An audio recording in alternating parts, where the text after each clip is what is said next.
Buenas tardes. A nombre de la maestra Felicitas Amada Flores Fuentes, representante de la dirección colectiva del Centro Universitario del Valle de Zacapú, quiero darles la más cordial bienvenida a este Jueves Cultural. Desde aquí quiero mandarle hasta el otro lado del Océano Atlántico un saludo a Lilia Cárdenas. Lilia, un saludo, espero que todo esté muy bien por allá. Te extrañamos y esperamos tenerte pronto de vuelta. Y un agradecimiento a la doctora Fabiola Alanís por el apoyo que siempre nos da para la realización de estas conferencias de los jueves. Bienvenidos a todos nuestros estudiantes, a todos nuestros docentes y hoy particularmente bienvenido y muchas gracias al maestro Agustín Hernández Santoyo. Les voy a leer un breve resumen del currículum de Agustín, porque segura estoy de que es muchísimo más amplio de lo que les voy a decir ahorita, pero para que lo conozcan un poquito más. Él de formación académica es licenciado en Economía con preespecialidad en el área de Políticas de Desarrollo y maestro en Ciencias en Desarrollo Local por la Facultad de Economía de la Universidad Michoacana de San Nicolás de Hidalgo. También cuenta con la licenciatura en Evaluación y Desarrollo Ambiental por la UNIVIM. Actualmente cursa el 8º semestre del doctorado en Ciencias del Desarrollo Regional en el Instituto de Investigaciones Económicas y Empresariales de la Universidad Michoacana de San Nicolás de Hidalgo. Se ha desempeñado como consultor de empresas, profesor y colaborador investigador del Cuerpo Académico Consolidado UMSNH 238, estudios multidisciplinarios sobre desarrollo, ambiente y sustentabilidad, en la Facultad de Economía de la Universidad Michoacana, trabajando en estudios relacionados con abasto alimentario, sustentabilidad, participación social y metabolismo social de sistemas agroalimentarios y pesqueros. Ha sido ponente en congresos nacionales e internacionales y ha publicado diversos capítulos de libros. Desde el año 2019, es un honor tenerlo en el CVZ como profesor de nuestra universidad. Y el día de hoy, pues, nos acompaña con un tema muy interesante. Nos va a hablar sobre el panorama de la agricultura campesina en Michoacán, en el en el rumbo del cambio climático. Entonces, bueno, pues le damos la más cordial bienvenida. Agustín, el micrófono es todo tuyo. Muchas gracias. Pues sí, efectivamente, ese es digamos que el título ligero de la presentación. Sin embargo, ya pueden ver mi pantalla, ¿verdad? Sí, ya se ve.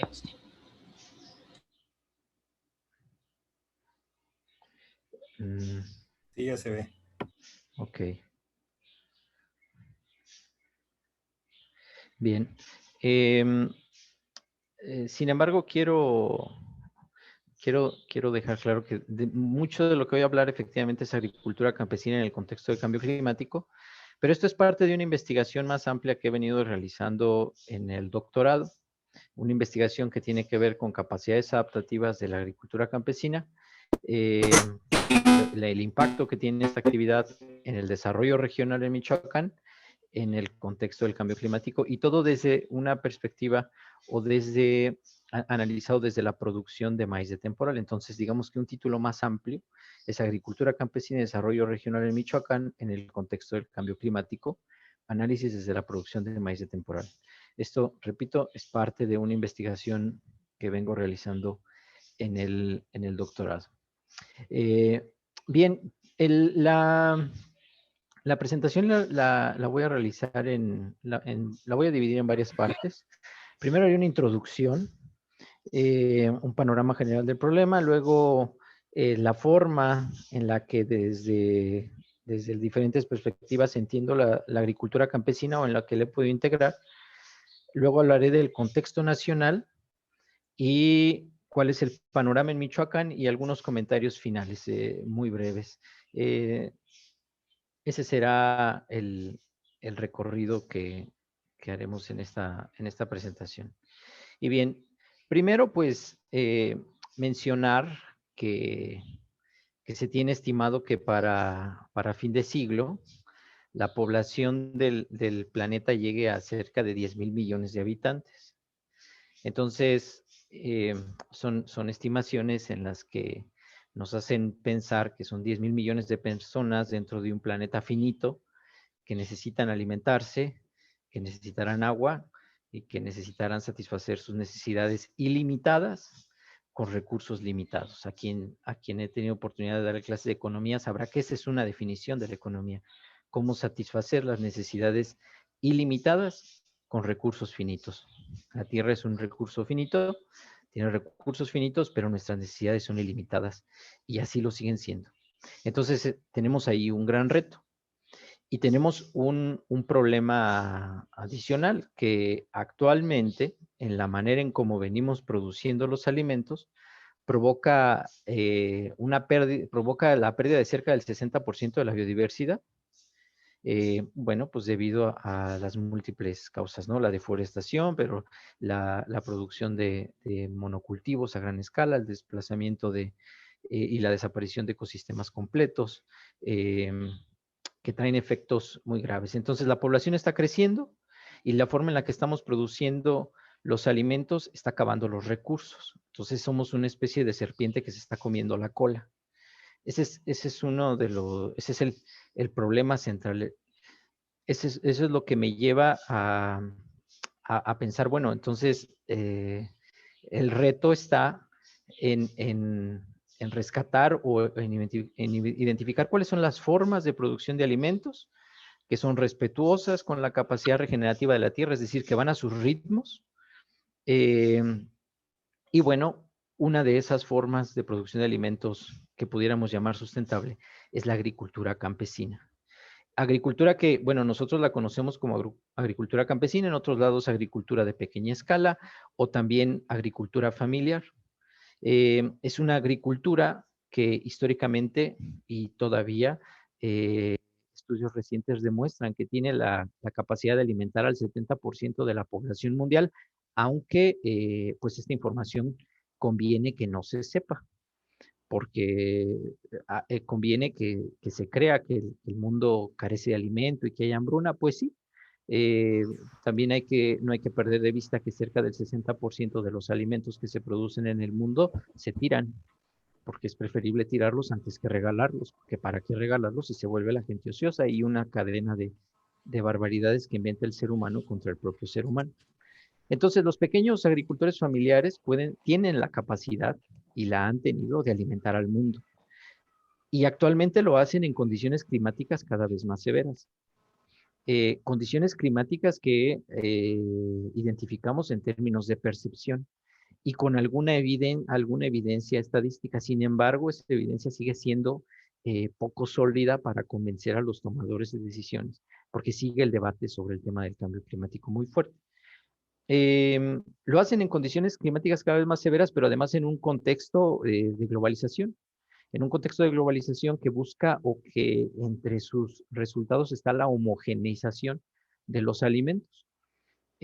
Basta con ver, por ejemplo, el limón que se exporta de Tepalcatepec o Apatzingán, Michoacán, a China, tiene que cubrir con un tamaño específico para que quepa en las cajas determinadas que allá se reciben con un color particular y que cualquier cosa que no cumpla con esas características, pues no es limón de exportación, ¿no? Y lo mismo sucede con el caso de otras tantas frutas. Entonces, a ese contexto y a eso se enfrenta la producción para la exportación en esta dinámica globalizadora de los pequeños productores campesinos. Esto ha generado un nuevo proceso de concentración de tierras a nivel mundial, es decir, poco a poco estas grandes extensiones de tierras que acaparaban o que tenían en su posesión los pequeños agricultores, se están convirtiendo en tierras acaparadas por la agroindustria. Esto genera que millones de campesinos tengan que emigrar. Es un éxodo masivo del campo a la ciudad. Y bueno, se da el empobrecimiento de muchos que no logran adaptarse a las nuevas condiciones urbanas porque no tienen habilidad o conocimiento para desempeñar una actividad en el medio urbano. Y están casos como en el de la India, donde hubo una especie de suicidio de grandes cantidades de personas, productores de pequeña escala, debido a los problemas que enfrentaron en la agricultura. Em, Bien, ¿cómo entendemos o cómo podemos ver la agricultura en México, pues en una situación como de blanco y negro? Vemos que es una agricultura de grandes contrastes. Por un lado, en nuestro país tenemos agricultura industrial, tenemos zonas que desarrollan agricultura industrial con alta tecnificación, paquete tecnológico, y tenemos la coexistencia, a su vez, de agricultura de pequeña escala. Aún podemos ver escenas de este tipo en gran parte del territorio, y es una agricultura, esta agricultura de pequeña escala que podemos identificar como agricultura campesina. El, al, estos contrastes empiezan en una especie de disputa por el territorio y es claro que poco a poco la agricultura industrial está ganando terreno con consecuencias muy severas. Algunos de los datos de estos contrastes, bueno, pues lo tenemos en Michoacán muy claro, el caso del aguacate, del cual se acompaña un nefasto doble discurso constante en el que por un lado se aplaude la productividad de este cultivo, eh, se, se aplaude la forma en la que ha sido aprovechada esta ventaja comparativa que tiene nuestro estado en términos climáticos, geográficos, eh, y que bueno, pues se convierte Michoacán en el productor más importante del país, en el principal exportador al mundo, y, y les decía de un doble discurso porque por un lado sucede esto, donde se aplaude, y por otro lado se reconoce que está teniendo efectos desastrosos en términos ecológicos por las formas de producir, lo masivo que se ha convertido este monocultivo, porque ha desplazado bosques diversos de muchas plantas, y lo sabemos, por la cantidad de agua que requiere el cultivo. Y bueno, Michoacán, por mucho, si hacemos un suma a esta tablita, por mucho, de acuerdo al último panorama agroalimentario publicado por Zagarpa, por mucho sigue siendo el principal productor de este cultivo. Tenemos ese tipo de agricultura en Michoacán y por otro lado, en el país tenemos el cultivo del maíz. El maíz es de origen mexicano, aquí surgió eh, para el mundo, está basada nuestra alimentación en este grano, no en el aguacate. Hay 600 platillos aproximadamente documentados con el maíz. Hace poco no quise cenar nada porque no tenía tortillas en mi casa y entonces me di cuenta que era más importante la tortilla que lo que había de comer. O sea, estamos, bueno, y hablo por mí, pero conozco muchos casos que nuestra alimentación, que demuestran que nuestra alimentación está basada en este grano tan importante. Sin embargo, en los últimos años, pese a que somos el origen, pese a que hemos sido productores, somos referentes mundiales, somos el banco de semilla de gran variedad, cerca de 60 variedades de semillas de este maíz. Eh, en los últimos años, México se convirtió en lo que desde mi punto de vista es una especie de tragedia en el principal comprador de maíz del mundo. Somos el principal importador de maíz del mundo. No nos alcanza el maíz que producimos para nuestra alimentación y además estamos adaptando nuestra alimentación al maíz importado, que no es el maíz al que solíamos estar acostumbrados. Eh, entonces, ese es un maíz de menor calidad genética, es un maíz que en su mayoría ya no se puede sembrar, ya viene programado para que no se pueda sembrar. Eh, y bueno, son estas enormes mazorcas amarillas homogéneas que parecen de plástico, pero que siguen atrapando el paladar de muchísimas personas, sin considerar la trascendencia que tiene esa decisión de consumo de muchas personas. Bien, entonces, coexisten esos dos escenarios en México y en Michoacán. Y, y bueno, ahora les hablo un poco de la agricultura campesina. ¿De qué manera entiendo esto de la agricultura campesina? Es difícil definirla. Es difícil definir quién es campesino y quién no, así como es difícil definir lo rural. eh, También es muy difícil definir al campesino, aunque seguramente cada uno de nosotros, cuando pensamos en campesino, se nos viene alguna imagen a la cabeza.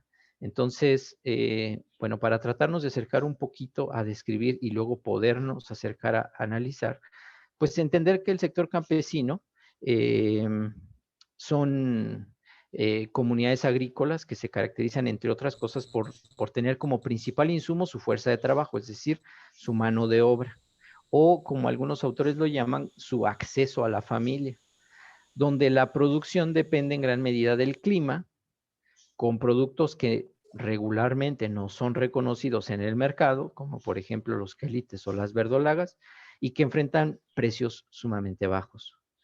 Eh, Tienen poca tecnificación eh, y aparte de poca tecnificación, también tienen pocos insumos para aumentar su producción. Son unidades campesinas aquellas que aún reproducen semillas nativas y que realizan prácticas agrícolas tradicionales. Y es aquí que radica gran parte de su importancia y que hago nuevamente énfasis en lo que decía hace un momento.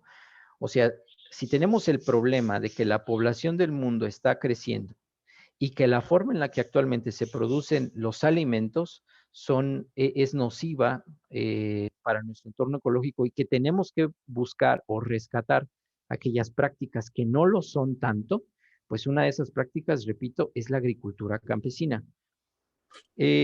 Hago una pausa aquí en el tema de la importancia de las semillas nativas o que también son conocidas como semillas criollas. Decir que son el resultado de la selección de los productores de muchos años. Mi abuelo cuando sembraba, después de sembrar, separaba sus mejores mazorcas para sembrar el siguiente año. Incluso intercambiaba semillas con otros campesinos. Y de esa manera se iba generando o se iba haciendo una selección de la mejor semilla y esta semilla se iba adaptando a las condiciones del entorno. Eh, estas semillas han logrado adaptarse a casi toda la geografía del país. El maíz es el único cultivo que se produce prácticamente en todo el país y es el único cultivo que se produce en todo Michoacán. No hay registro de otro cultivo que se produzca en los 113 municipios de Michoacán. O sea, se ha logrado una adaptación extraordinaria del maíz nativo. Eh, en el país se han desarrollado cerca de 60 variedades de maíz, entre ellas tenemos el maíz palomero, el maíz pozolero, el azul, bueno, una gran cantidad de variedades, de las cuales cerca del 80% las tenemos en Michoacán. Em, y bueno, estas semillas nativas son las que en un momento de una catástrofe climática nos van a poder alimentar, son las únicas. Y las estamos menospreciando por aquellas variedades que se conocen como mejoradas.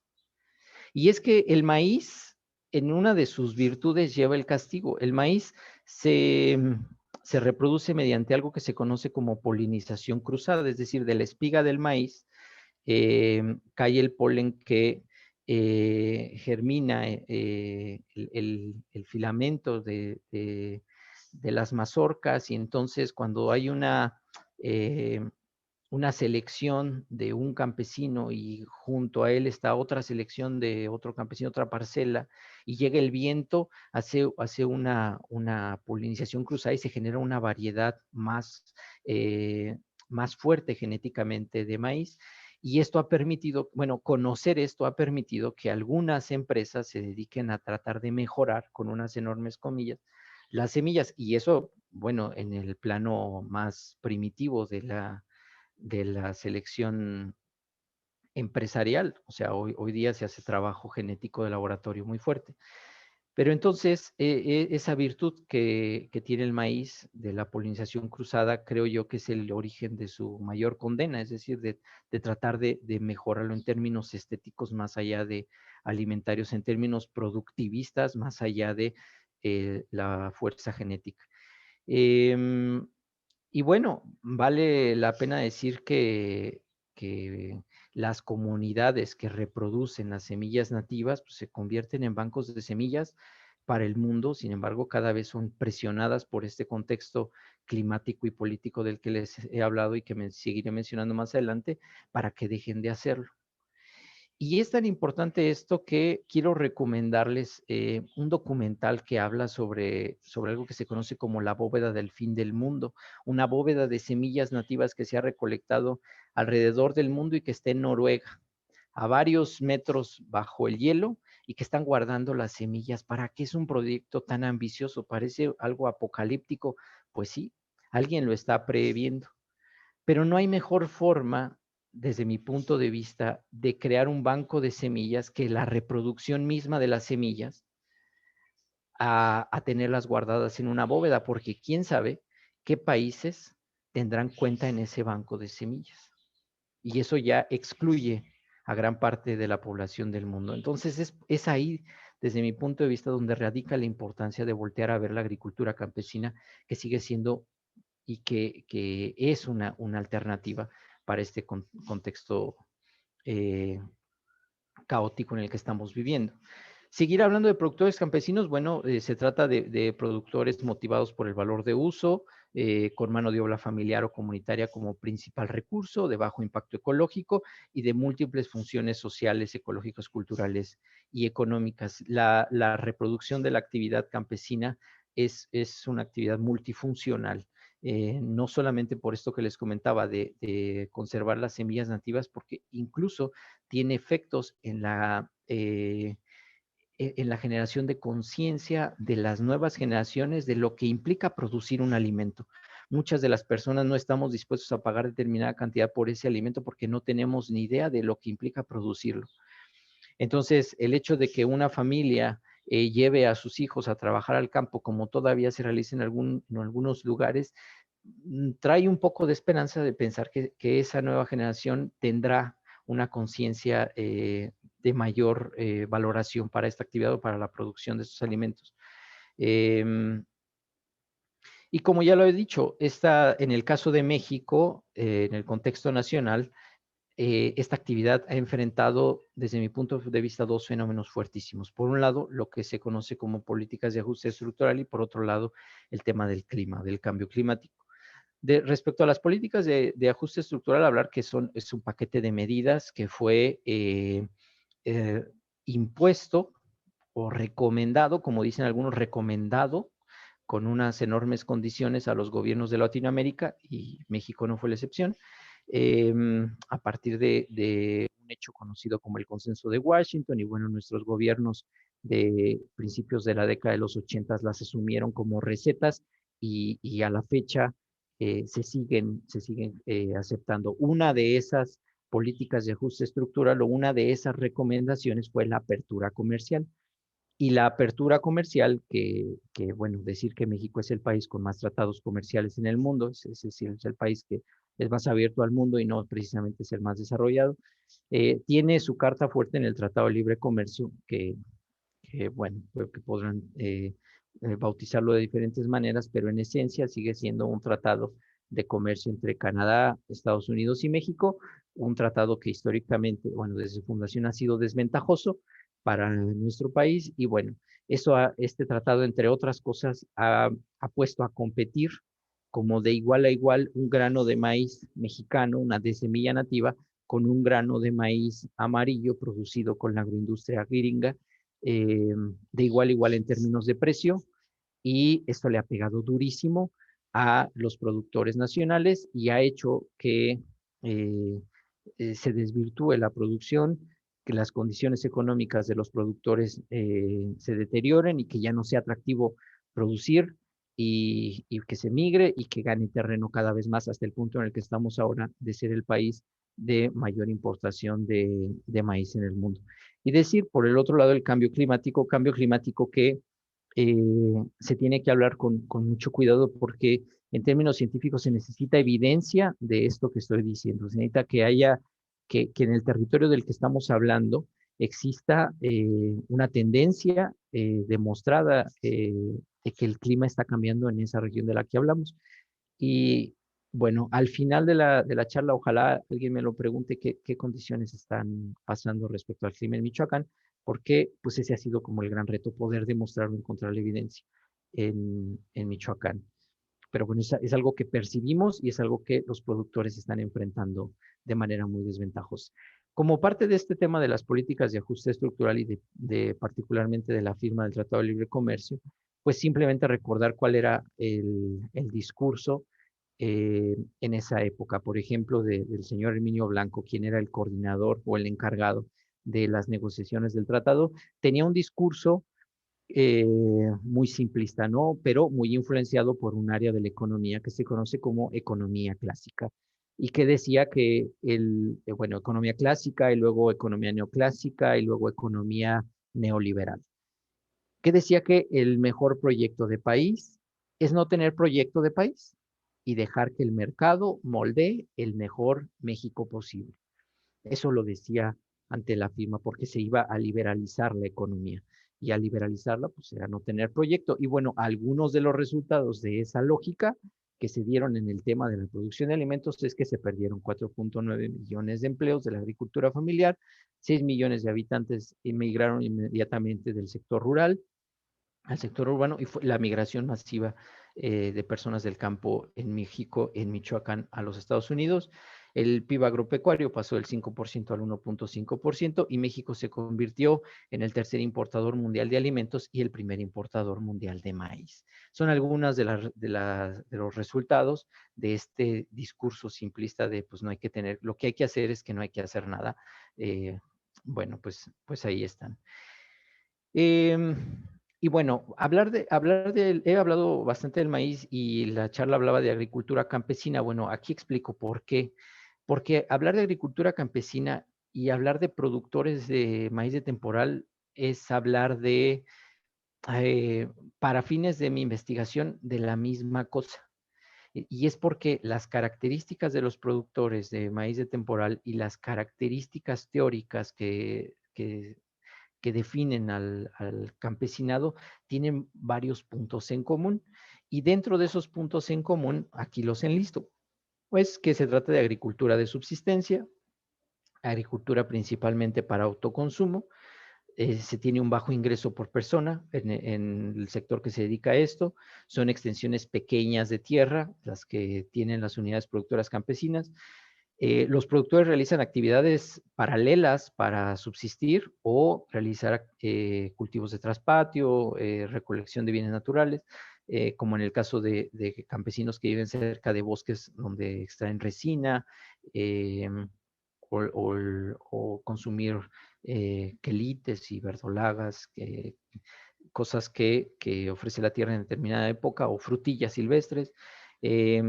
Son productores de bajo nivel tecnológico, algunos aún prefieren las semillas nativas y esto aún lo digo de esta manera porque, bueno, es muy claro que muchas unidades de producción de pequeña escala fueron sumamente influenciadas por algo que se conoció como la Revolución Verde y se quedaron desde mi punto de vista, mal influenciadas con las semillas mejoradas.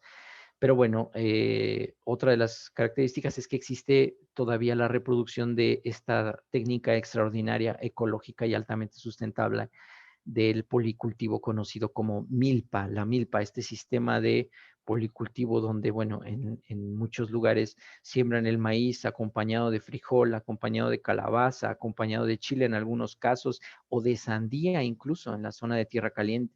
O sea, es un policultivo que donde las plantas se van, digamos, ayudando de alguna manera entre ellas, genera muchos productos y es un sistema mucho más eficiente que el monocultivo porque si lo evaluamos por metro cuadrado, se sacan, digamos, más beneficios de este sistema. Sin embargo, la milpa es en la actualidad es vista cada vez como una actividad primitiva, y bueno, se ve digamos que con ojos de atraso y cosas de ese tipo. Sin embargo, desde mi punto de vista, es una de las técnicas que, que le dan a la humanidad un poco de esperanza en este escenario que sigue. En el contexto nacional, ¿cómo estamos en términos de producción? Bueno, México ha producido y sigue produciendo, sigue aumentando la producción de maíz.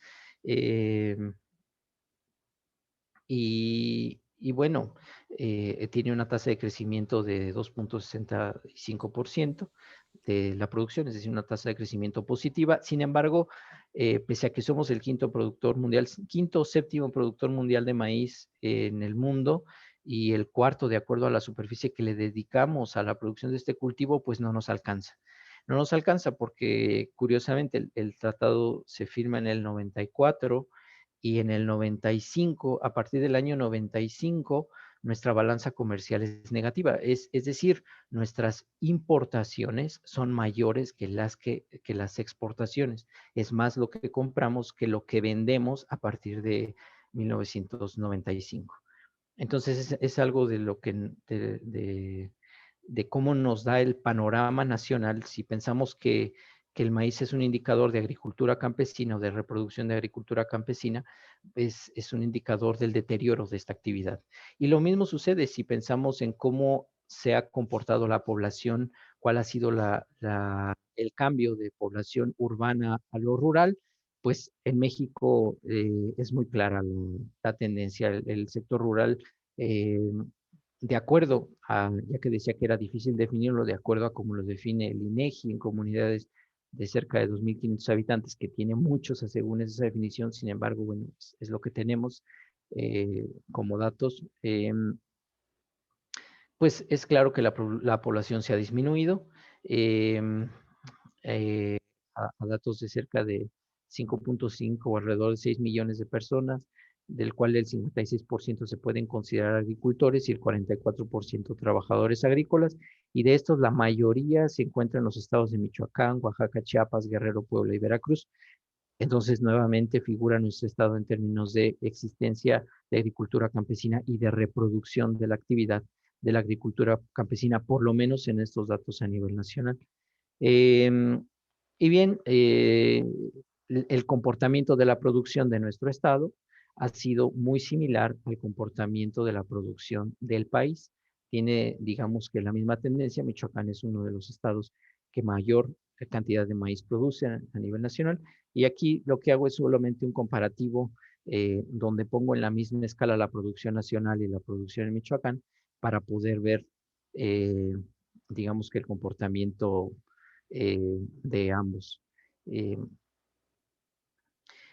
y bien, ya entrando en lo que es el panorama de Michoacán, pues son algunos resultados del trabajo de escritorio que se ha realizado. eh, y sin dejar de hacer hincapié en que estamos asociando la producción de maíz de temporal con la agricultura campesina. No hay manera de documentar cuántos campesinos existen, eh, porque la definición de campesinos es tan amplia como la cantidad de autores que hablan de ellos. Sin embargo, desde esta perspectiva que les estoy hablando, es posible asociar la producción de maíz de temporal con digamos, la situación de las unidades productoras campesinas, por lo que les explicaba anteriormente. Entonces, en ese sentido, pues hablar que en Michoacán se produce, históricamente se ha producido más maíz de temporal que maíz de riego. Sin embargo, la diferencia cada vez se hace más pequeña, es decir, está ganando terreno esta producción en términos generales agroindustrial. Se ve como la producción de temporal es vulnerable, es más vulnerable porque no es agricultura controlada, porque depende del clima. En 2009 sucedió un fenómeno climatológico de sequía que acompañado con vientos fuertes que eh, redujo la producción bastante. Entonces, estos picos hacia abajo nos hablan de la vulnerabilidad que tiene el sector porque enfrenta el fenómeno climático, ya que estamos hablando de un cultivo que depende de manera muy importante del clima. Entonces, vale la pena que no perdamos de vista esto que sucede con la agricultura de temporal y que no sucede tan dramático con la agricultura de riego, que es agricultura más controlada. Y en este caso estamos hablando de maíz de temporal. Otra forma de ver el panorama en Michoacán es que la mayoría de los municipios produce principalmente maíz de temporal.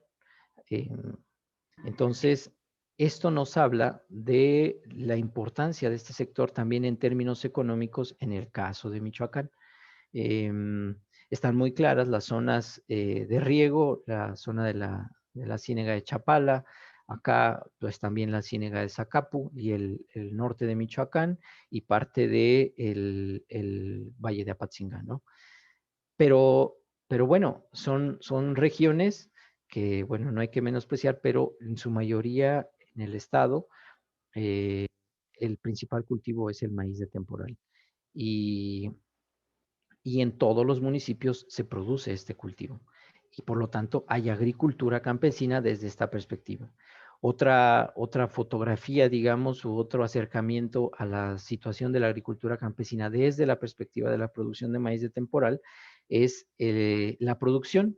De repente vivimos en una realidad que como muy cortita, donde no queremos hacer un acercamiento mayor.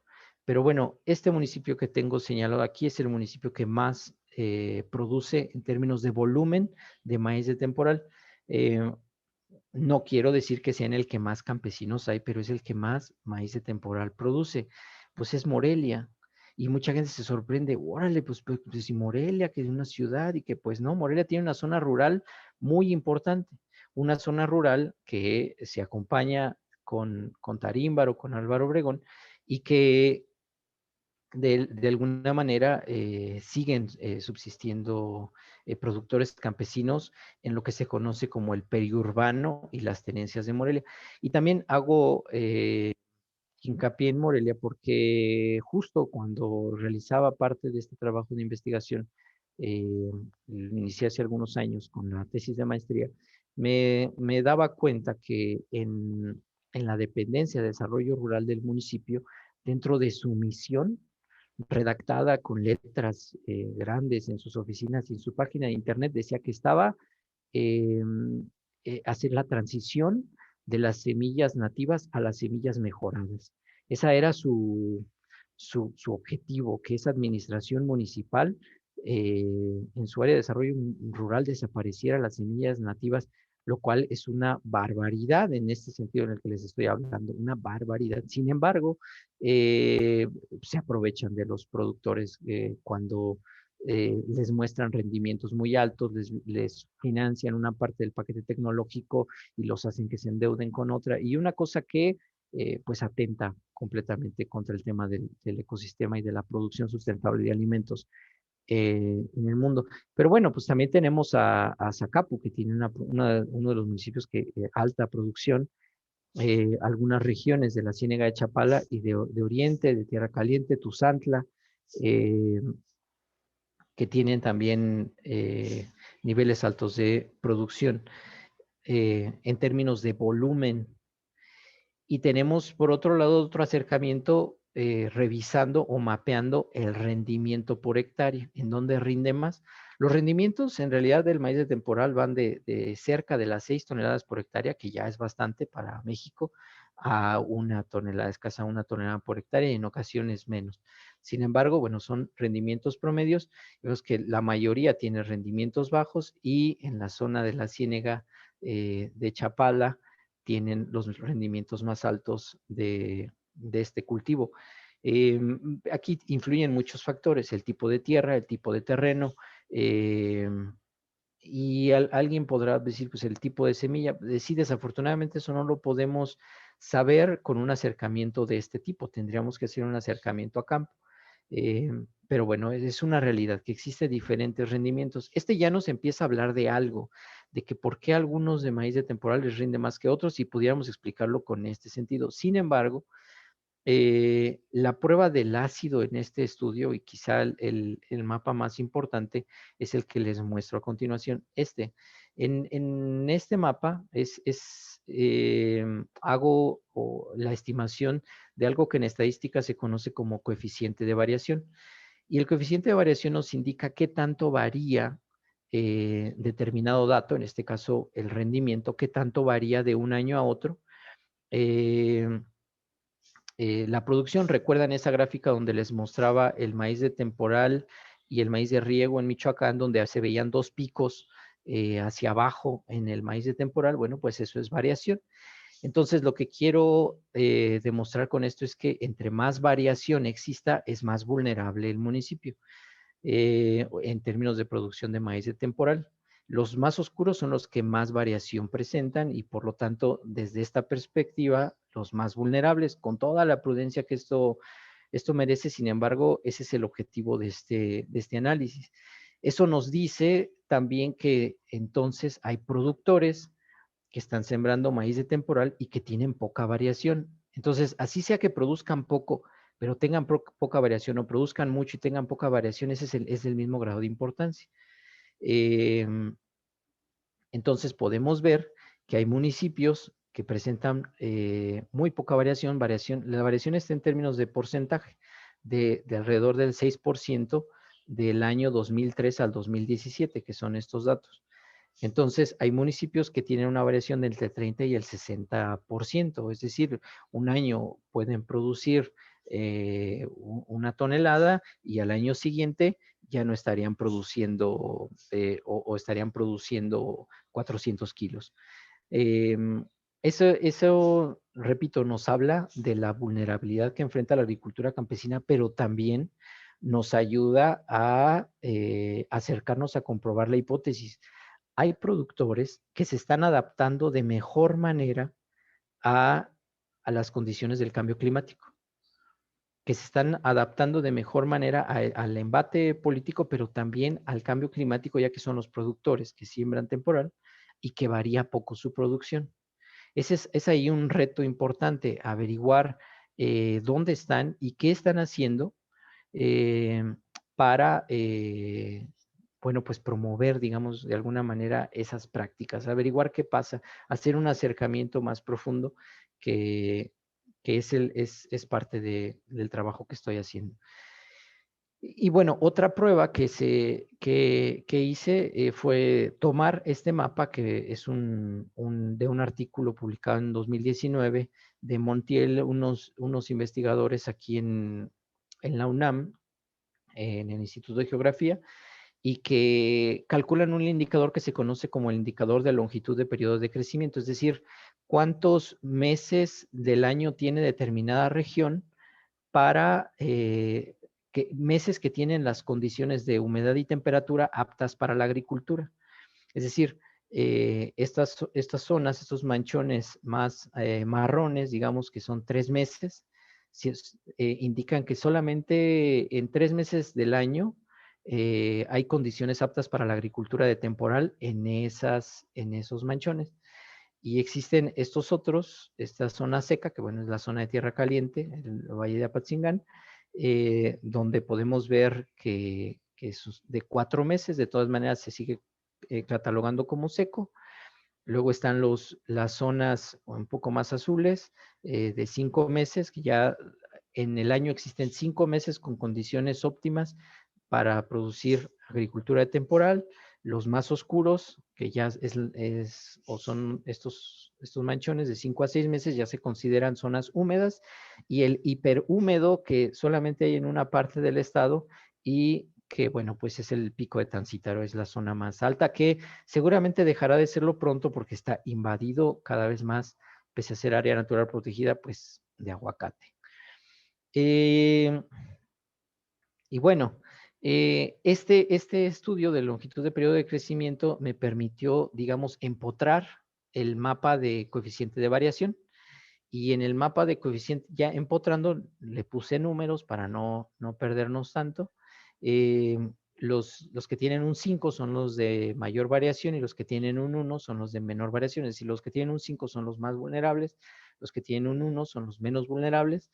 Y aquí el punto era identificar que existen productores con la misma longitud de periodo de crecimiento, pero unos de alta variación y otros de baja variación. Por ejemplo, aquí estos dos que están juntos, que este es Zacapu y este es Purépero.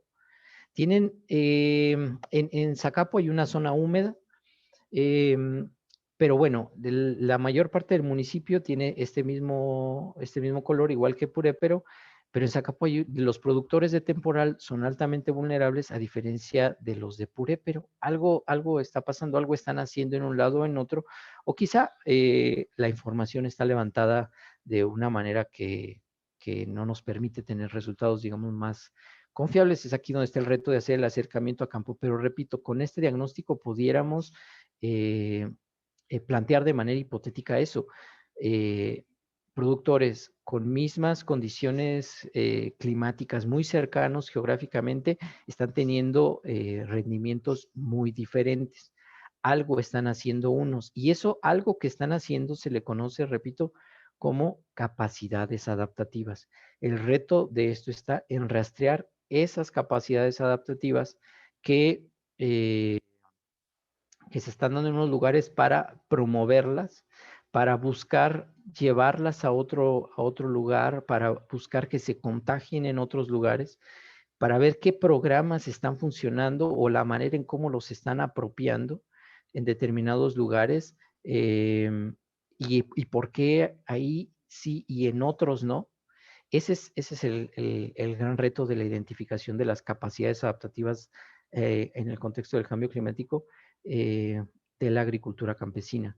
Y bien, para ir cerrando, pues decir que, por un lado, existe evidencia de que hay una variación diferenciada en el comportamiento de la producción de maíz de temporal en similares condiciones climáticas, que es básicamente lo que les hablé en este último mapa.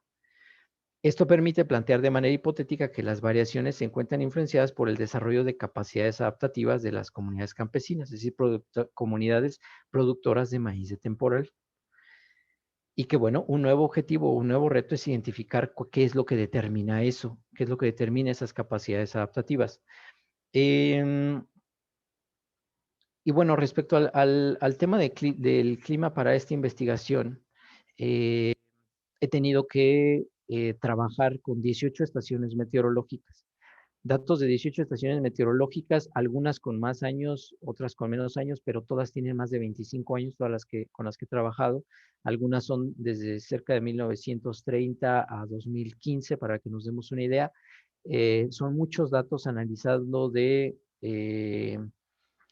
temperatura máxima, temperatura mínima, temperatura media, precipitación, datos diarios.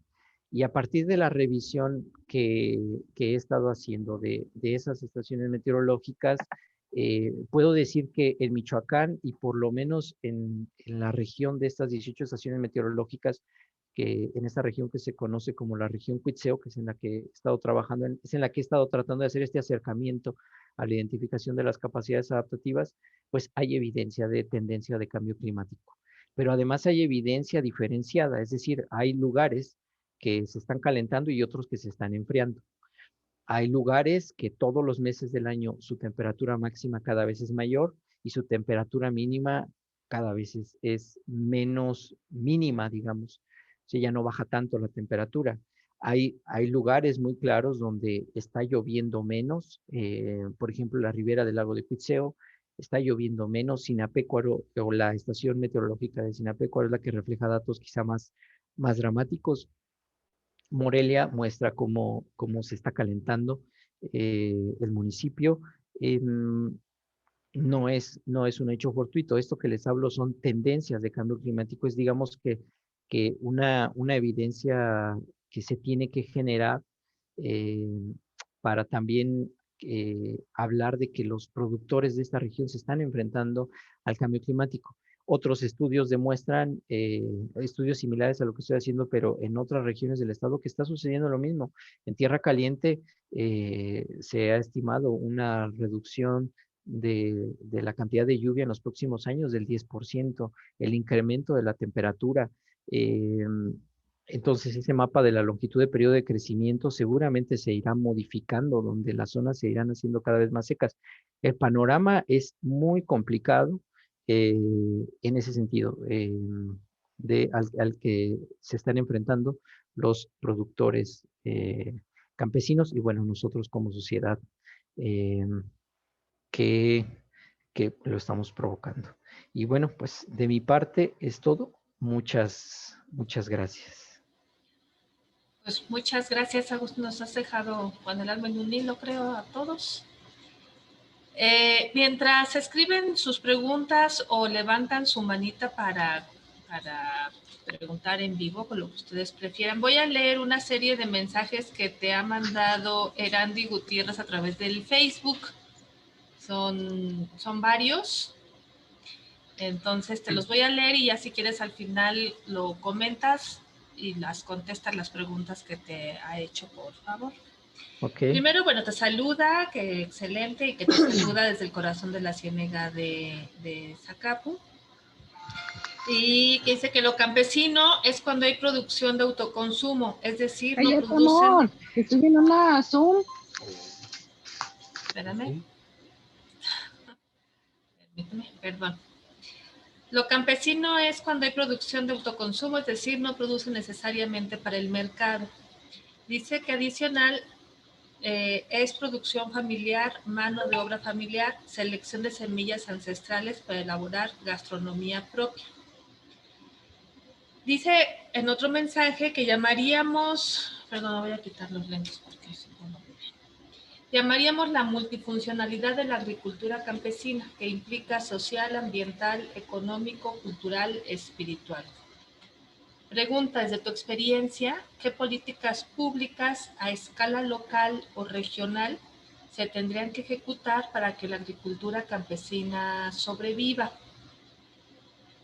Y dice que dejó varias cosas en el tintero y que aquí puede seguir escribiendo, y que si conoces algún banco de semillas en Michoacán, y que si las variaciones a las que te refieres es la cantidad de producción por parcela.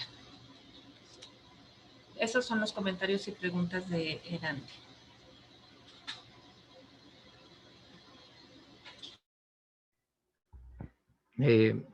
Bien, pues sí, Erandi, gran amiga, gran camarada, y efectivamente en lo que menciona, pues coincidimos. O sea, las características de la agricultura, pues pueden ser, entre otras, esas que menciona, lo que ya decíamos, el autoconsumo, el acceso a familia, algunos autores le llaman eso, al acceso a la familia. Qué difícil, ¿no? Porque ya ni acceso a la familia hay en muchas otras cosas. Y bueno, y efectivamente la multifuncional de la agricultura campesina son eso, múltiples dimensiones, múltiples funciones que tiene esta actividad, múltiples beneficios que tiene el hecho de que se siga reproduciendo esta actividad. Y bueno, pues en eso coincidimos plenamente con Erandi, porque además pues somos de la misma escuela y de la misma línea formativa. Respecto a la política pública a escala local para que sobreviva la agricultura campesina, no sé, es difícil decir ahorita puntualmente cuál es esa respuesta en un estado tan diverso que que se encuentra en un país tan diverso y con comunidades tan diversas. Y ahí está el gran reto. Y también está también, digamos que la gran condena desde mi punto de vista, el hecho de que se ha tratado de homogeneizar los programas sociales y que atentan contra incluso prácticas culturales de diferentes lugares del país. Y esto, bueno, no es solamente a nivel país, esto viene también de programas diseñados del exterior para fomentar programas de alimentación, programas homogéneos, y esto data de la década de los 80, de por qué los programas para el desarrollo no funcionan. Y bueno, hay un autor que me gusta mucho de Otto von Hirschman, que habla de sus confesiones de un disidente, y es precisamente disidente porque él llega a acercarse a la zona rural de Colombia y ve por qué no funcionan los programas, pues porque no se adaptan a la realidad a la que están tratando de atender. Entonces ese es el gran reto en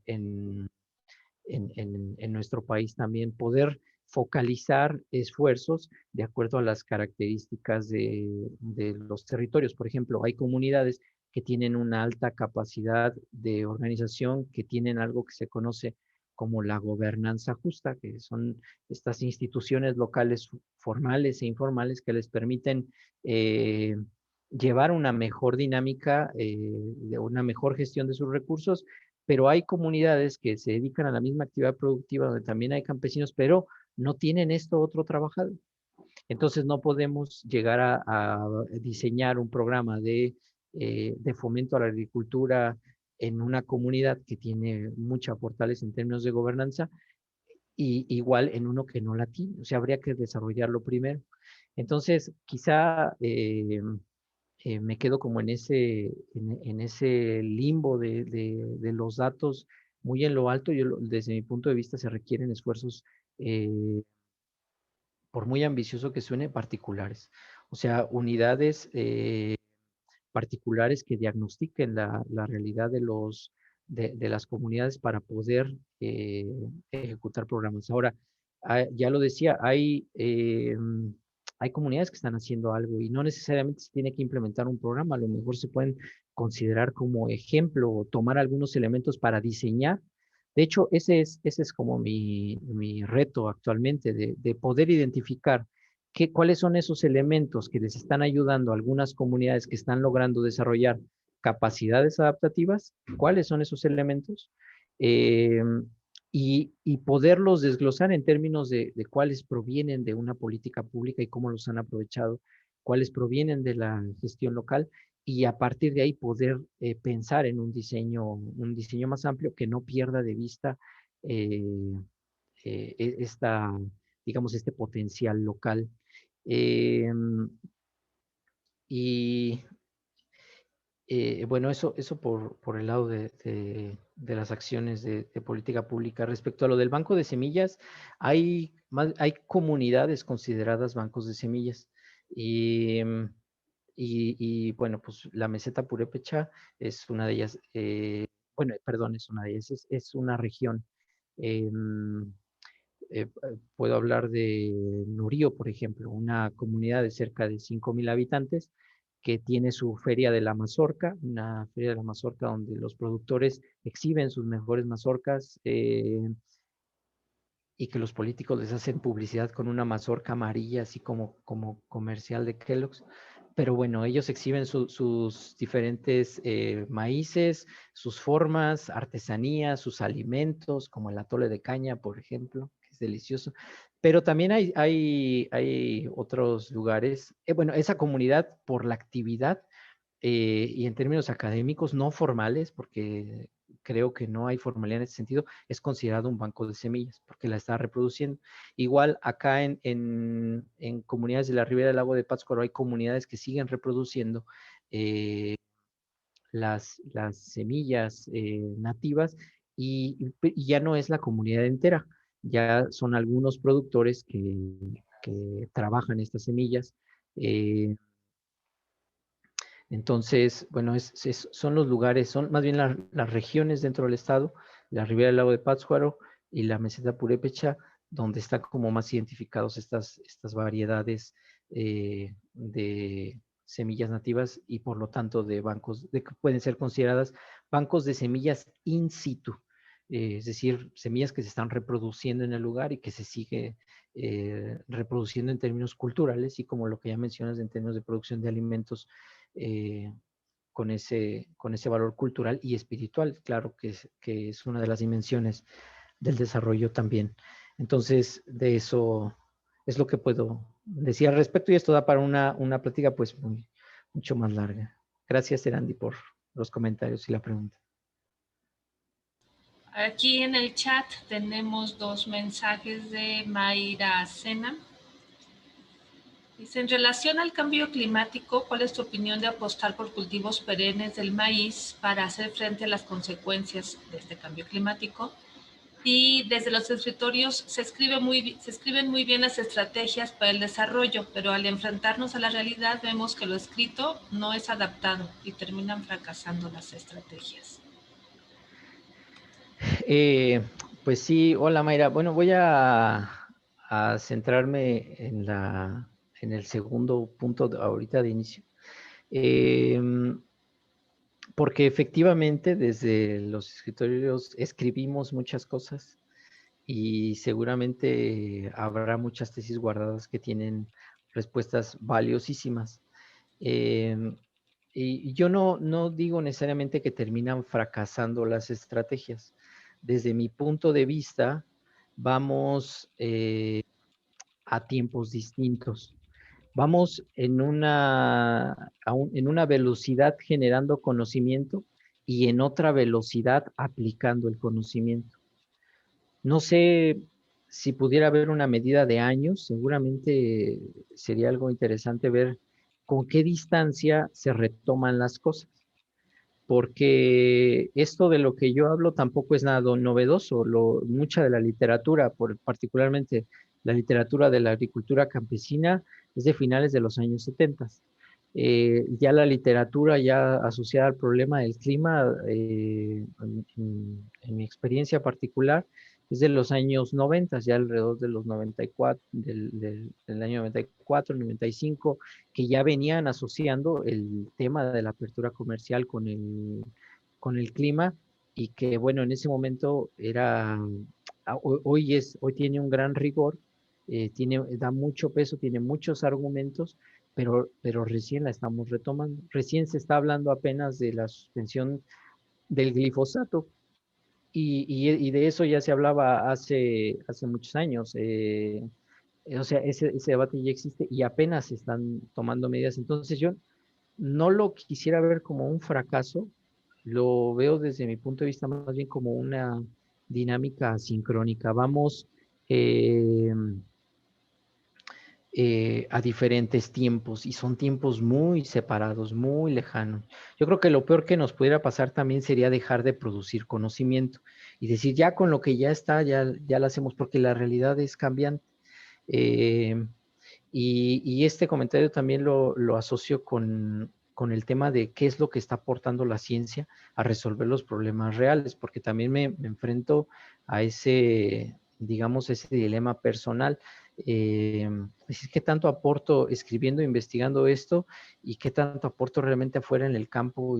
O sea, es algo que a uno que siente lo que está escribiendo, pues lo llena de frustración en muchas ocasiones y ya es por eso que, que, que entiendo precisamente, entiendo ese comentario. Repito, no lo considero un fracaso del todo. De hecho, lo poco o mucho que haya funcionado de los programas o de las estrategias en diferentes países del mundo son resultado de conocimiento que se generó en muchos casos años atrás. Entonces, bueno, esa es quizá la esperanza, aunque no soy del todo pesimista, perdón, aunque no soy del todo optimista con estos trabajos, suelo ser como muy objetivo y quizá más bien pesimista. El tener esa lucecita de esperanza, pues es lo que me permite seguir trabajando, si no, de plano, pues tampoco estaría aquí compartiendo o tratando de concientizar o de invitarlos a que ejerzan su derecho de comerse una buena tortilla y no se coman la que el sistema nos está vendiendo masivamente, ¿no? Entonces, ese es como parte, ¿no? De mi función. Y bueno, respecto a la opinión sobre apostar a cultivos perennes del maíz para hacer frente a las consecuencias del cambio climático, bueno, necesariamente no soy, digamos, agrónomo ni climatólogo, soy un híbrido medio extraño. Eh, pero bueno, en ese sentido, lo que puedo decir, lo que sustenta, digamos que una estrategia de producción más sustentable es la producción diversa, cultivos que se acompañen. Incluso En el caso de la zona de, bueno, dentro de las estrategias de la agroecología, que es un tema que no he tocado mucho, pero que se derivan de la agricultura campesina, técnicas como que cuando una parcela de maíz de temporal está descansando y guarda humedad, siembran alguna leguminosa, por ejemplo, como lentejas.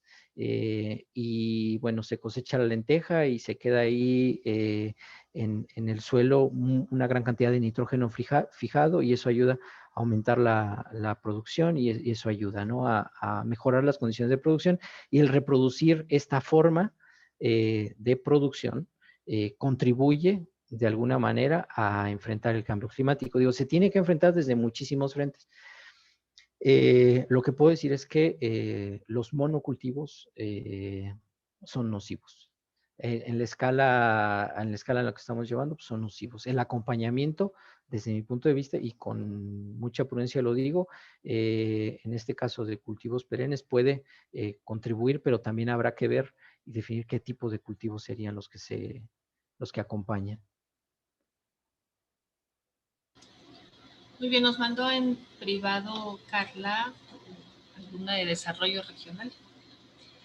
¿Qué ¿Sí? opinas sobre la empresa de berries en Zacapu, que se ha puesto en lugar de impulsar más la producción del maíz? Sí, pues, o sea, no la conozco, pero eso está sucediendo en gran parte del estado. O sea, igual en Zacapu, en Lagunillas, aquí muy cerca, en Iguazio, pues son empresas migratorias desde que llegan, producen intensivamente estas frutillas, y que son monocultivos, con tecnología nociva para el suelo, y después terminarán retirándose, dejando suelos estériles, y además, en el caso, por ejemplo, de Iguazio, pues más contaminación y más residuos nocivos para el lago de Pátzcuaro. Entonces, pues o sea, en mi opinión es esa. Desafortunadamente el mercado, que somos nosotros también, lo está fomentando. Es decir, en la medida que sigamos consumiendo eso y no informarnos de dónde viene lo que consumimos, pues seguimos promoviendo, o sea, seguimos siendo cómplices por un lado. Tampoco quiero decir que somos los principales culpables. La culpa tiene, digamos que está graduada. Hay quien tiene más y hay quien tiene menos. Hay quien toma decisiones, hay quien nos induce. También nuestra toma de decisiones en masa no es inducida, es influida. Y desafortunadamente ese es un tema que también de mercado muy fuerte, que estamos dispuestos a darle mucho valor a esos cultivos, a consumirlos. Y esto que digo, pues lo dice muchísima gente. Sin embargo, no es suficiente. O sea, todavía no logramos permear en tener consumo responsable. Eh, Porque quizá no podemos eliminar completamente ese tipo de cultivos, pero pudiéramos disminuir la demanda, y ya así pues pudiéramos disminuir un poco, o sea, pegarle un poco por ese lado. Ya luego, más informados, quizás le pudiéramos pegar por otro. En lugar de, a lo mejor, de arándanos, comemos capulines y nos esperamos a la época que ya está cercana de comer capulines, y ya luego a otra fruta de temporada, o sea, este, quizás suene medio romántico lo que voy a decir, pero parte de lo que nos va a ayudar, si es que algo nos ayuda, es esa esencia de volver al origen. Y no esta necesidad absurda de forzar y forzar y forzar la tierra a que produzca todo el año lo que queremos que produzca, con la forma y color que lo queremos. O sea, de manera muy caprichosa, ¿no? O sea, no estamos midiendo el daño que estamos haciendo, no lo estamos dimensionando. Y pareciera, estoy seguro que en este círculo que estamos aquí, que me escuchan, estoy seguro que somos gente que consciente que tiene este mensaje, pero aún así no logramos permear más allá. Todavía nos quedamos lejos. Eh, y bueno, no queda de otra más que seguir insistiendo con este rollo. Muy bien, primero voy a leer la pregunta de Rodrigo y luego le doy la palabra a Mayra Sena, que ha levantado la mano, pero voy a leer primero la pregunta de Rodrigo, que llegó antes. ¿Y si existe realmente la capacidad de producir la cantidad de maíz nativo para cubrir la demanda del mercado? Sí, sí existe. O sea, ese era uno de mis temores hasta hace mucho tiempo. Bueno, hasta hace poco tiempo, perdón. Leía una noticia en el Universal, quizás hace un año, donde decía que pues no alcanza y que se requiere de la agroindustria para acelerar la producción. O sea, un discurso eh, mm, no sé, recordando un viejo economista que decía, es un discurso muy vulgar, muy simplista, pero que le llega a la gente y que muchos se lo creen de que no hay capacidad. Pero aún así,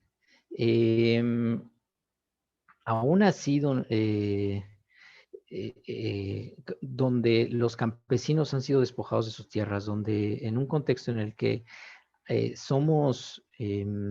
estamos privilegiando el consumo de otros alimentos, eh, en que la agroindustria genera grandes rendimientos de 8 o 9 toneladas por hectárea y un productor campesino llega a generar, bueno, entre 1 y 6 si le va muy bien. En ese contexto sí existe todavía capacidad de alimentar al mundo desde esta dinámica productiva, porque además nos conviene que la mayor parte de tierras en el mundo esté en estas manos. Porque no quiero decir tampoco que son perfectos en forma de producir, todavía existe este esquema de roza, tumba y quema, por supuesto, y lo vemos. Sin embargo, estas prácticas todavía son mucho menos agresivas que la agroindustria. Eh, entonces, sí, de acuerdo a mucha información que me ha tocado revisar en el mundo existe esa capacidad, porque además tampoco, y esto es una prueba, no somos capaces de comernos todo lo que se produce, ni la mitad de todo lo que se produce en el mundo. Tiramos más de los alimentos, más de la mitad de los alimentos que se producen en el mundo. Entonces, pero esta necesidad de forzar los mercados, de acaparar para regular precios, para luego liberar, para recuperar y obtener ganancias con pocas ventas y lo demás, pues ya no importa, ya tíralo, ya recuperamos, ya ganamos, ya lo demás. ¿Para qué lo sacas? ¿Para bajar el precio? Pues no, mejor ya déjalo así y esperamos al siguiente ciclo. Entonces, estamos en esa dinámica y es mi opinión en ese sentido. O si Mayra gusta abrir el micrófono, le damos la palabra. Sí, muchas gracias. Bueno, nada más yo dos comentarios y van en el sentido de precisamente en cuestión de lo que comentaban de las agroindustrias.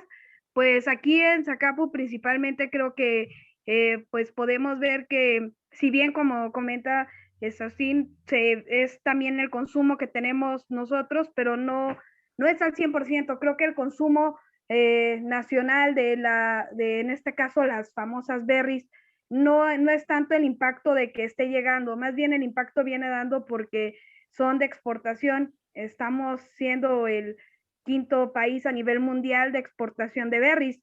Y dentro de los veintitantos estados que producen, Michoacán es uno de los que más aporta al valor de producción de berries.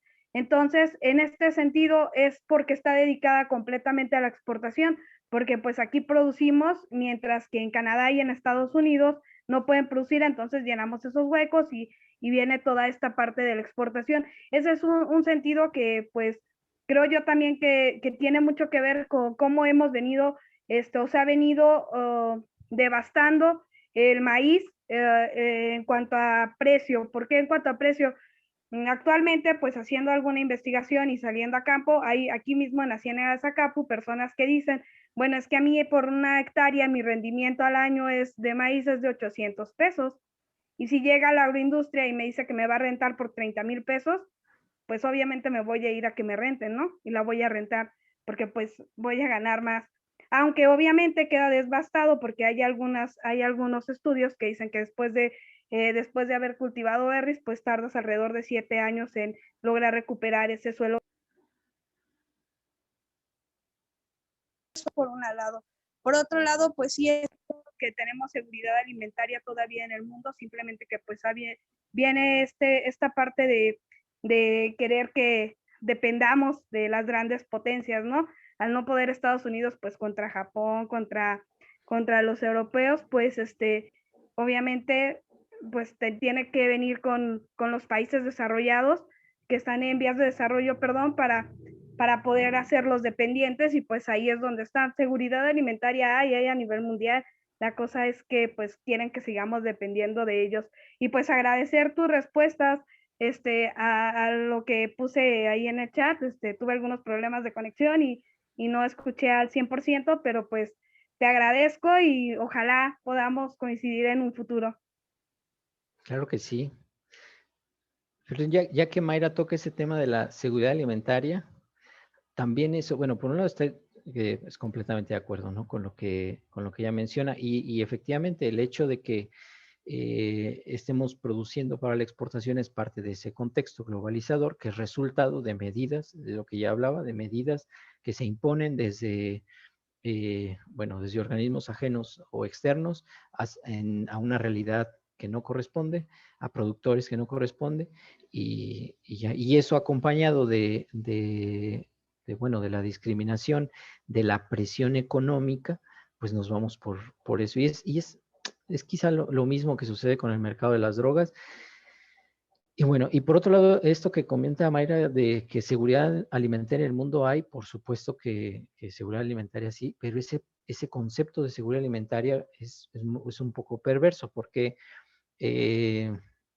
hasta donde me quedé, ese concepto dice algo así como tener acceso físico y económico a los alimentos, alimentos sanos y alimentos inocuos, ¿no? Pero, pues sí, o sea, es lo mismo que pasaba con poblaciones del norte del país, Guaymas, por ejemplo, donde para atender su seguridad alimentaria les subsidian sardinas enlatadas.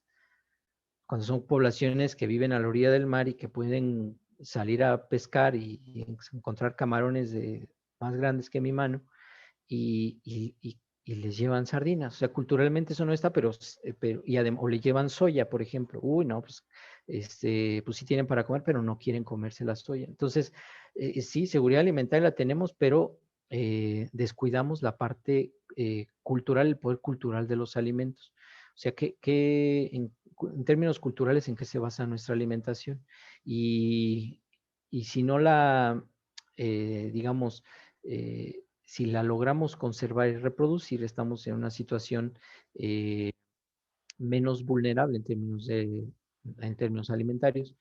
Pero si nada más comemos por comer, como lo estamos haciendo cada vez más, y lo que venga, aunque no nos guste, porque no sé, yo siento que a casi nadie le gustan las tortillas de la tortillería, estas así bien tiesas pero bueno, pero son las que la mayoría de la gente come. O bueno, desde mi perspectiva, tendría que investigar cuáles son las que más comen.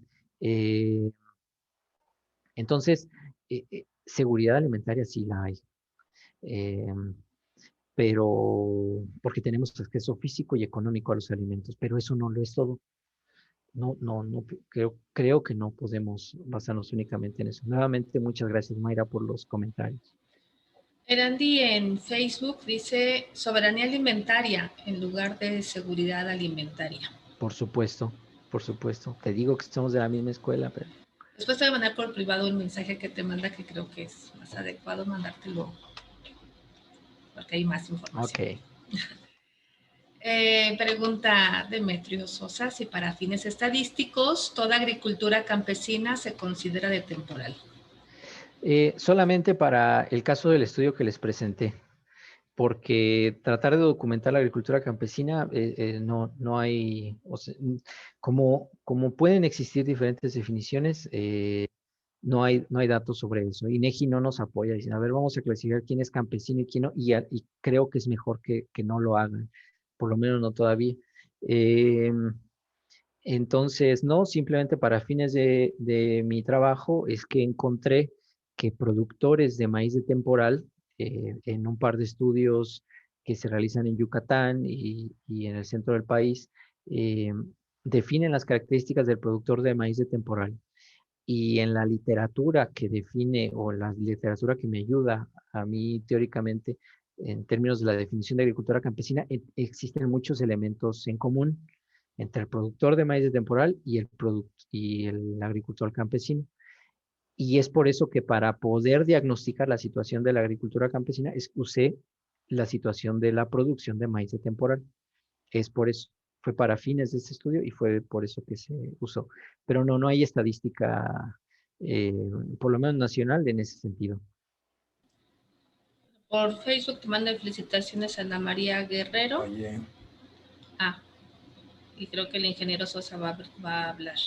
Adelante. Sí, muchas gracias por tu respuesta y te felicito por tu tema, muy interesante y nos dejas con muchas inquietudes. Y también tú comentaste en un momento que en Michoacán el maíz era un monocultivo. Entonces yo me quedé pensando que Michoacán es un gran productor de lenteja. ¿La lenteja no se considera un cultivo a la altura del maíz o por qué se minimiza? Sí, en términos culturales y de dimensiones de la producción, ningún cultivo, por lo menos en términos de datos, ningún cultivo se le acerca al maíz de temporal porque es el único que se produce en los 113 municipios y es el único para el que hay datos en todos los municipios. Los demás son sumamente variables y la diferencia es mucha. Es decir, podríamos pensar en frijol, en lenteja, y no sé, en algunos otros, en Chile, por ejemplo, en haba, pero la producción es muy pequeña comparada con el maíz de temporal.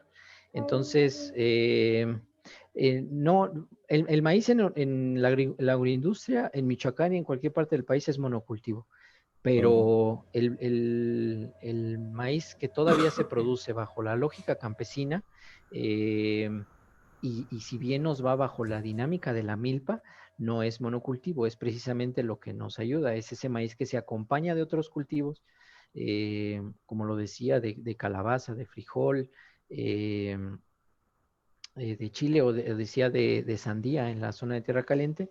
En ese caso ya no es monocultivo y cuando descansa la tierra es cuando surge esta técnica agroecológica que es derivado de prácticas ancestrales. Bueno, va a descansar de maíz, pero le vamos a meter lenteja y eso ayuda a retener la humedad, a fijar nitrógeno y bueno, cuando tienes el siguiente ciclo de maíz ya tienes una tierra, digamos, preparada en términos de nutrientes para continuar sin necesidad de abonos químicos.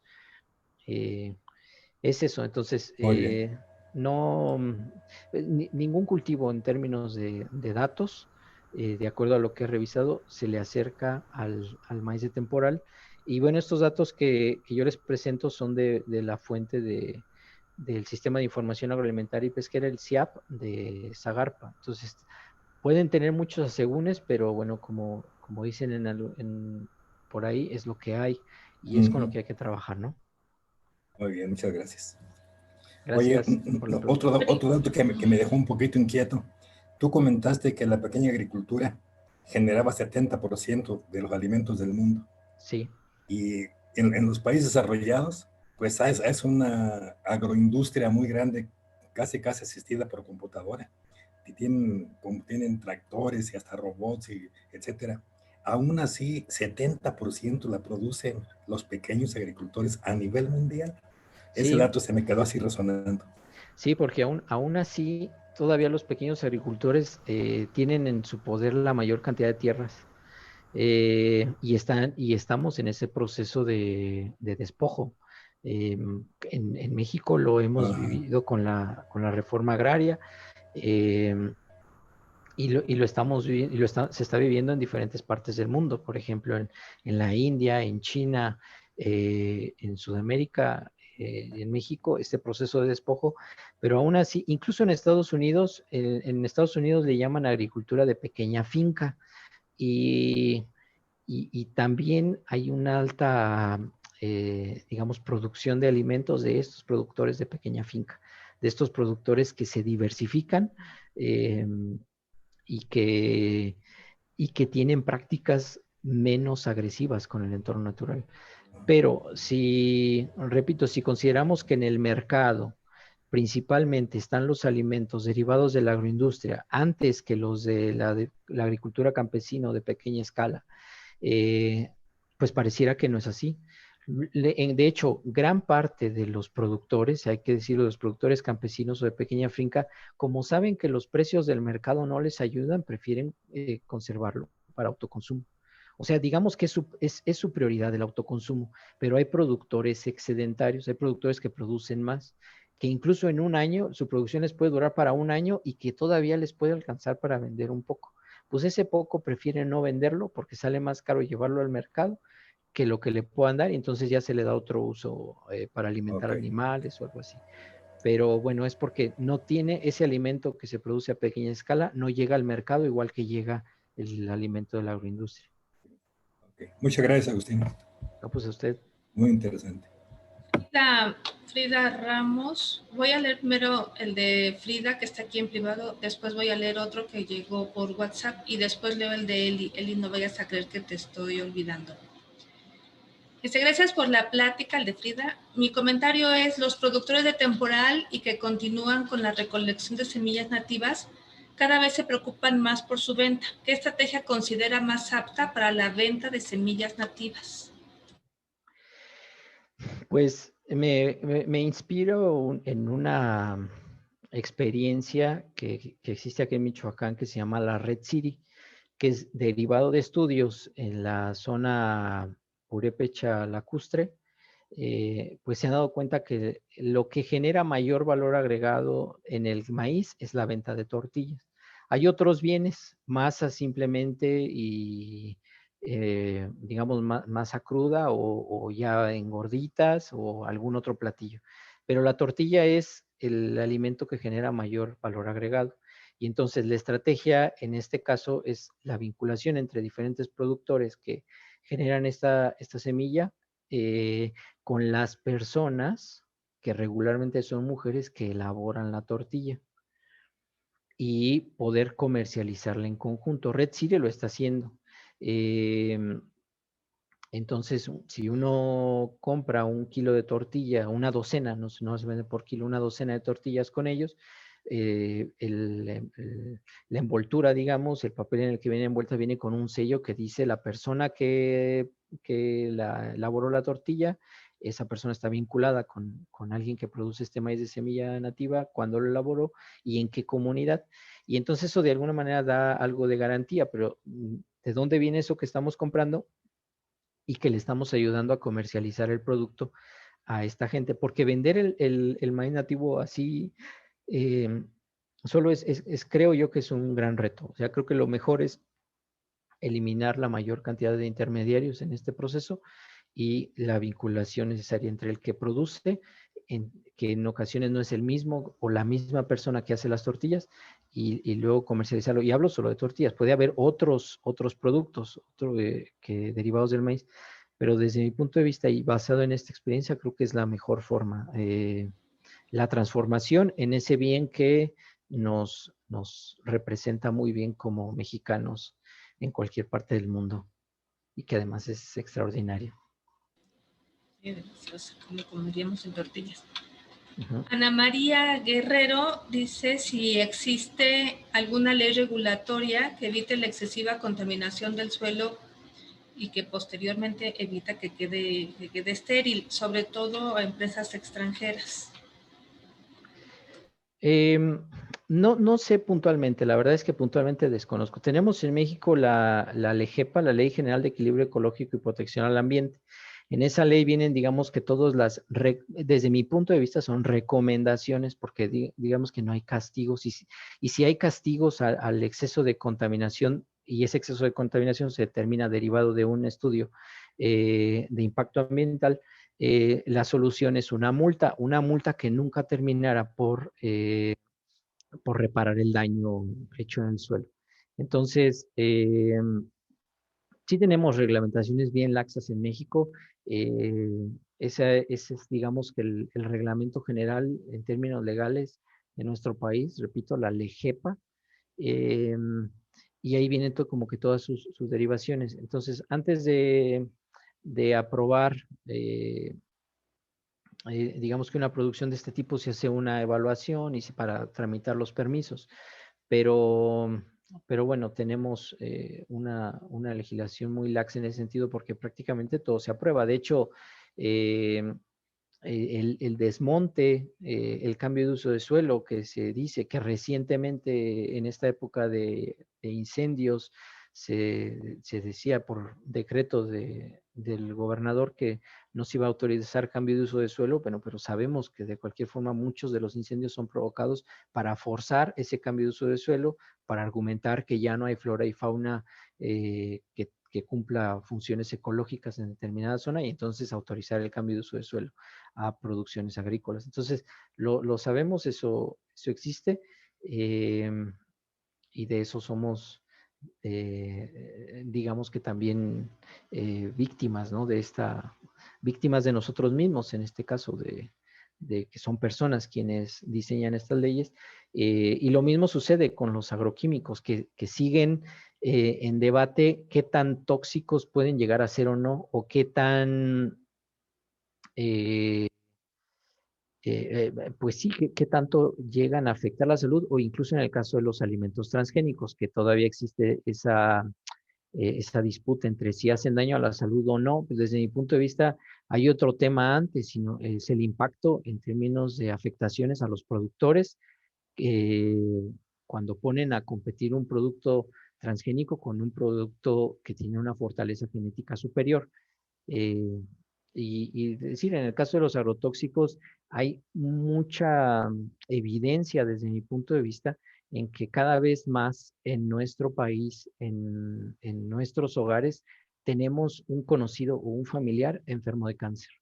Y le damos tantas vueltas a asociarlo con los agrotóxicos. Incluso es un tema que está como asociado a una especie de mafia de producción. La reciente salida de Víctor Toledo de la Secretaría de Agricultura, me parece, perdón, de Semarnat, a mí me parece que está vinculada con eso. Desde mi punto de vista fue presionada por eso, con todas las reservas que puedan tener mis comentarios, pero hubo, digamos que un proceso de amedrentar, de no se toque a los pobrecitos agroindustriales, porque de tocarse vamos a caer en un problema de inseguridad alimentaria y se van a encarecer los alimentos y una serie de argumentos que pues desafortunadamente todavía la mayoría de las personas se lo cree, pero lo grave es que los tomadores de decisiones, quien diseñan esas leyes, se las siguen creyendo. Entonces, en Uruapan las formas de abonar, de fumigar los insecticidas o los agroquímicos están teniendo efectos y podemos investigar. Hubo una tarea que les dejé a mis estudiantes en algún momento de educación ambiental, que investigaran en Michoacán, pues están los datos, cuáles son los municipios que reflejan mayor número de casos de cáncer. Y se encuentran cáncer de mama, cáncer infantil, leucemia,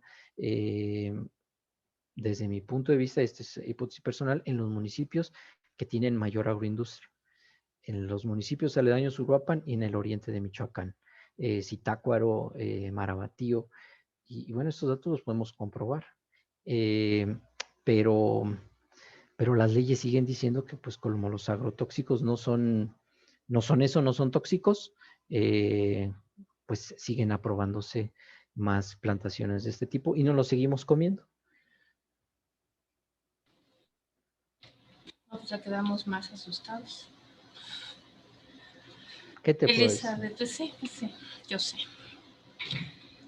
Elizabeth Jiménez dice, muchas gracias por su exposición, profe, estuvo muy interesante. El tema del maíz es muy importante, no solo desde la perspectiva productiva, sino incluso de la nutricional.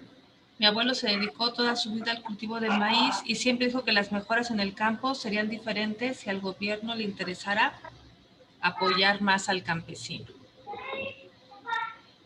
Manuel, ¿levantaste la mano? Sí. Adelante. Mi pregunta va a base de esto, profesor. Yo en alguna de las veces que fui con mi papá a cosechar y todo eso, le pregunté a dónde íbamos a vender el maíz, que ese maíz para qué se ocupaba y todo eso, y pues respondían lo que nos dice, que va para alimentar a puercos, al ganado, pues, etcétera.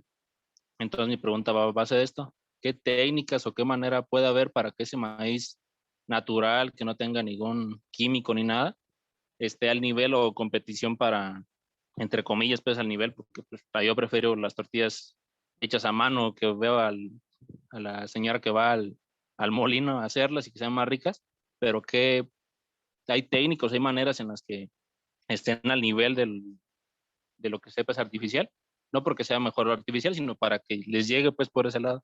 No sé si me explico. A ver, o sea, entiendo que alimentaban ganado con maíz nativo, con Ajá, que era, pues era, todo iba para eso, todo. todo. Bueno, pues, Ese, ¿no? ese comprador, pues más bien, no toda la región. Eso me Entonces refiero. había una persona que compraba ese maíz y lo compraba para alimentar. Sí, bueno, pues ahí, desde mi punto de vista, tenemos precisamente el problema de mercado que pone al mismo nivel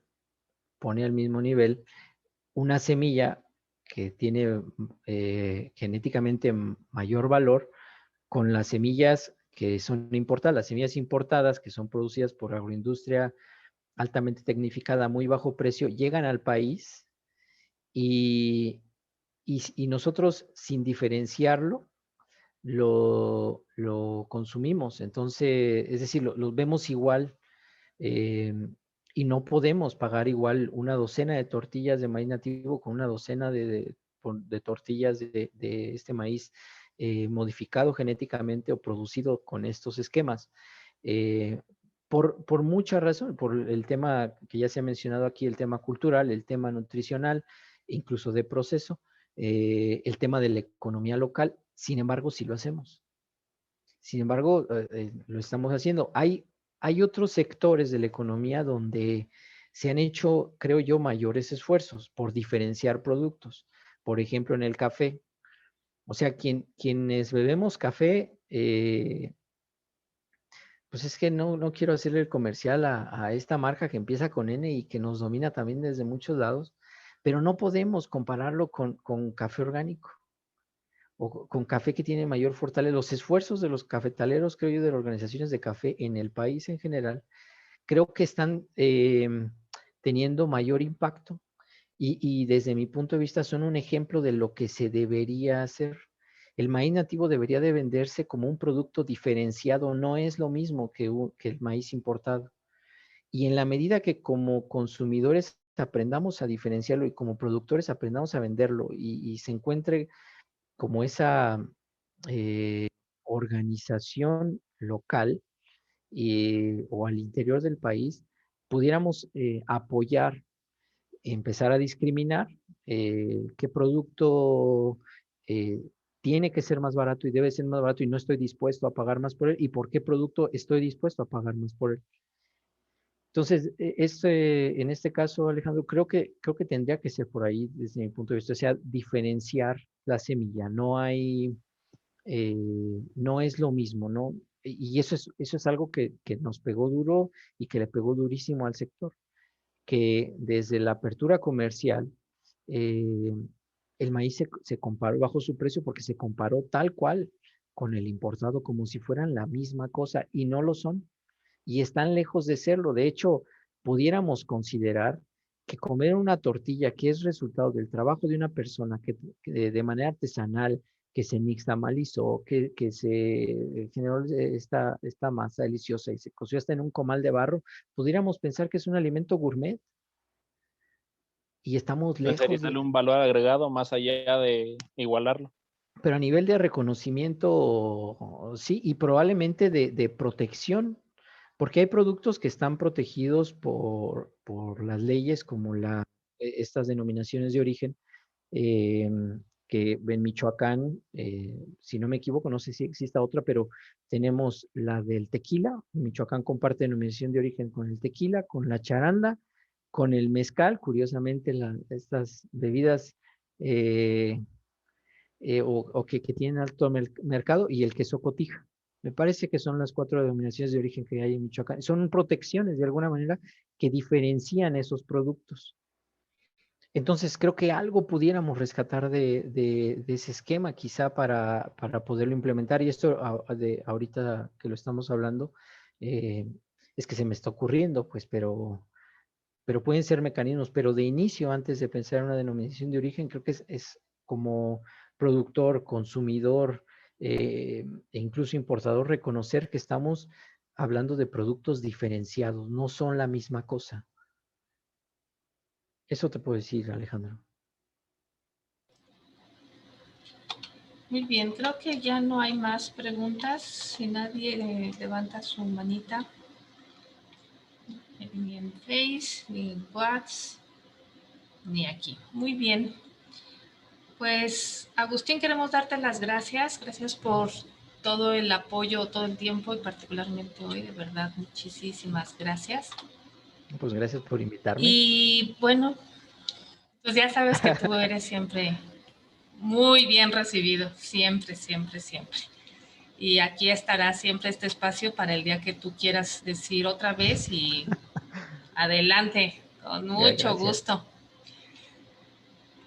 Bueno, pues a nombre del Centro Universitario del Valle de Zacapu, de la maestra Felicitas Amada Flores Fuentes, representante de la dirección colectiva, muchísimas gracias al maestro Agustín Hernández Santoyo, muchas gracias a nuestros estudiantes, gracias profesores, gracias a nuestros invitados, gracias por sus participaciones que siempre enriquecen estas pláticas. Nos vemos el siguiente jueves con un tema de psicología. Les adelanto, va a ser algo sobre resiliencia. Espero haberlo dicho bien. Y pues aquí estaremos otra vez a las 7 de la noche el siguiente jueves. Cuídense mucho y quédense en casa todavía. Hasta luego. Hasta luego, gracias. Gracias, Agustín. Gracias. Hasta luego, Mauri. Adiós, Amaury.